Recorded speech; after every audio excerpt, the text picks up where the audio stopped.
ত্রিপুরার সিপাহীজলা জেলার কাঁঠালিয়ায় ননী দত্তের ঘরের ভিতর থেকে উদ্ধার বিশালাকার বিষধর মনোপ্লেট কোবরা।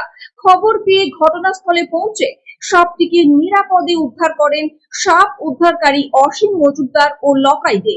পরে যাত্রাপুর থানার পুলিশের সহযোগিতায় সাপটিকে তৃষ্ণা অভয়ারণ্যে নিয়ে গিয়ে গভীর জঙ্গলে অবমুক্ত করা হয়েছে।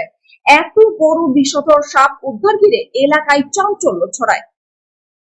ত্রিপুরা থেকে বিক্রম কর্মকারের report, crime press Bengal news. একেবারে ঠিক রাত মুহূর্তে অ্যানিমেল এইড অ্যালায়েন্স থেকে কথা বলছি। জয় হিন্দ, জয় ভারত। আমাদের এই ভারতের প্রত্যেকটা মানুষ, সারা বিশ্বের প্রতিটা মানুষ ভালো থাকুক এবং প্রকৃতি পরিবেশ সুন্দর থাকুক, এই জন্যই যে আমাদের সেবাদান। আমরা চেষ্টা করি, সেবা করি বলে বলি না, তবে এই সিজনের সবচেয়ে বড় মনোপ্লেট কোবরা আজ আমরা উদ্ধার করেছি। একেবারে শিহরিত। আপনাদের দেখে, যারা সরাসরি দেখেছেন, উপস্থিত ছিলেন, আপনারা দেখেছেন, আপনারা জানবেন এবং উপভোগও করেছেন যে খুব বিগ সাইজ একটি মনোপ্লেট কোবরা।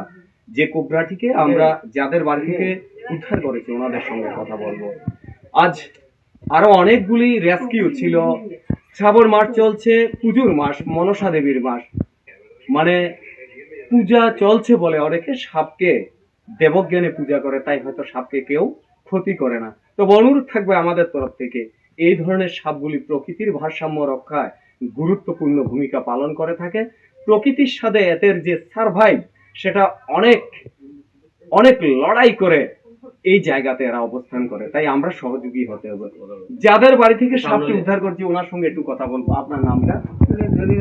হ্যাঁ, আপনি পানটা, আপনার পানের জন্য বুঝছি না, ক্লিয়ার করে বলুন। ধনী দত্ত। লনি দত্ত। ঘরের দিকে উঠতে পারতো না, এই ঘরের দিকে ঠিক আছে।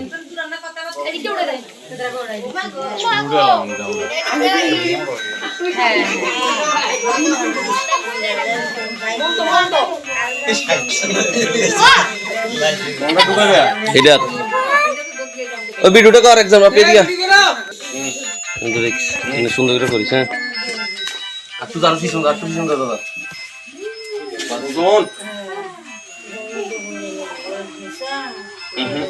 তুমি উঠতে লাগে, উঠতে থেকে উঠতে থাকে দাও, উঠতে থাকে দাও। বেশ বেশ, দাঁড়া দাঁড়া দাঁড়া, আমি সামনে।